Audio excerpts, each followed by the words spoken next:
Okay, chicos, let's get into this lesson today. I've got a new t-shirt, Chat Spanish Till We Die. Los verbos de cambio is what we're going to look at here. And los verbos de cambio are basically Spanish verbs that translate as to become in English. And we know cambio comes from cambiar, which means to change. So un cambio is a change. So verbs of change, verbs of becoming. That's what we're going to focus on. And there are 6 verbos de cambio in Spanish. Volverse, convertirse en, ponerse, hacerse, llegar a ser, and quedarse. These are the 6 verbos de cambio in Spanish. Now, you may have noticed that many of those 6 are reflexive. And how do we know that? It's because they have the SE on the end here. So we've got the infinitive, poner, and then an SE. That tells us that it's reflexive. And so let's just refresh our minds on reflexive pronouns. So these are the things in bold that go before the conjugation of the verb. Me levanto, te levantas, se levanta, nos, os, se. Mete se, nos, os, se. So just need to learn these, and you can apply these to any reflexive verbs. And reflexive verbs are things that happen to yourself. So here we're looking at levantarse, which means to get up. So I get up myself. It's something I'm doing to myself. And ojo, which means eye, which means be careful, watch out. As I said, reflexive pronouns always appear before the conjugated verb. They always appear before the conjugated verb. Okay, so as I said as well, reflexive verbs describe actions done to oneself rather than someone else. So this is what we're looking at with the verbos de cambio. Primero, first of all, let's look at volverse. Now, volverse expresses an uncontrolled or involuntary change. Uncontrolled or involuntary, something kind of out of your control. And it often refers to a character, attitude, or behavior change. So, some ejemplos. And it's not forced. Christian se volvió, that's the preterite tense, loco. Christian became crazy. Christian turned crazy. So it's an involuntary change. It's not something he necessarily chose himself, but it happened. Otro ejemplo. Elena se volvió una mala persona.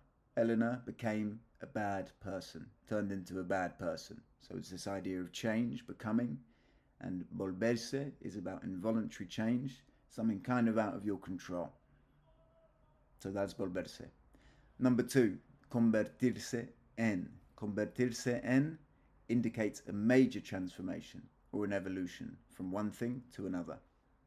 Convertirse en, it's kind of like to convert yourself into. It's a big change, something happens. El niño se convirtió en un hombre. The boy became a man. This is a big change. El agua se convierte en vapor. The water turns into steam. Again, a big change. This is a thing that happens, okay? So to convert into, that's convertirse.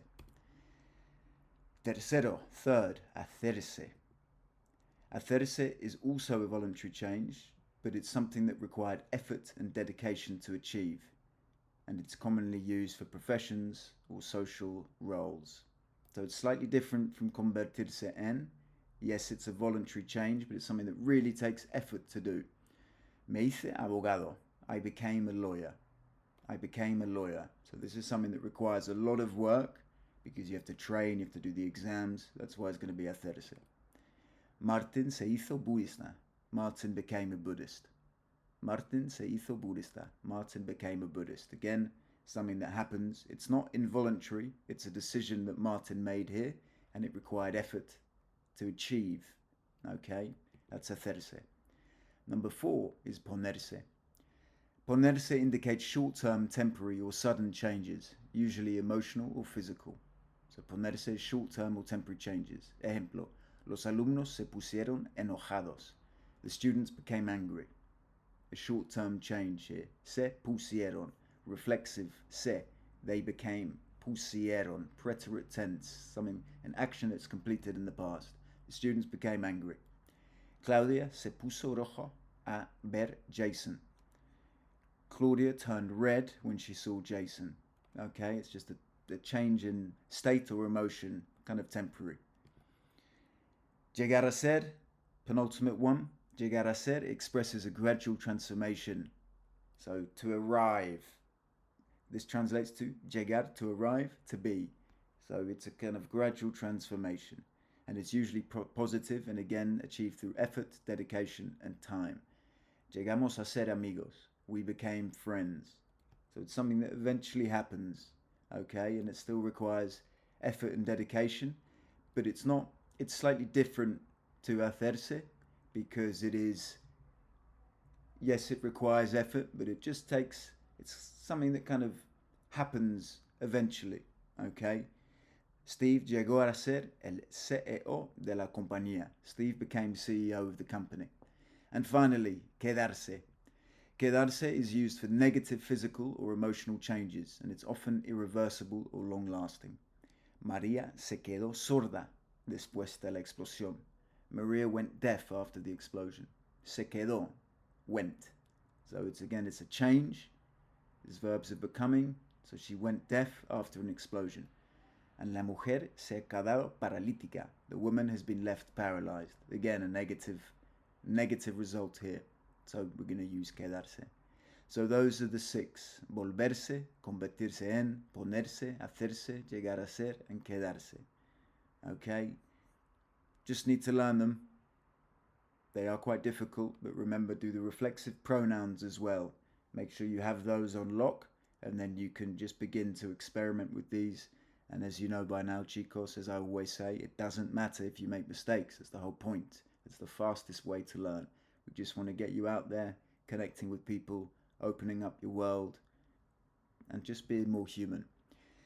And of course, I've got a Verbos de Cambio handbook free for you to download in the link in the description. Check that out. That is for your benefit there. Again, it details all of these examples, plenty of explanations to accommodate and to go alongside of the example. So check that out in the link below and in the comments. I'll pin it as well. And yeah, keep going. Keep learning Spanish. It's the greatest thing you could possibly do. If you have any questions, if any of this is unclear, please let me know in the comments below. Subscribe to the channel. I do a daily quiz here for you just to keep you sharp. That's the ritual we want. And of course, subscribe to the newsletter as well, chatspanish.online. I've got a load of resources there for you to support you on your journey and just get out there, get living Spanish rather than just learning it. Un abrazo. Ciao.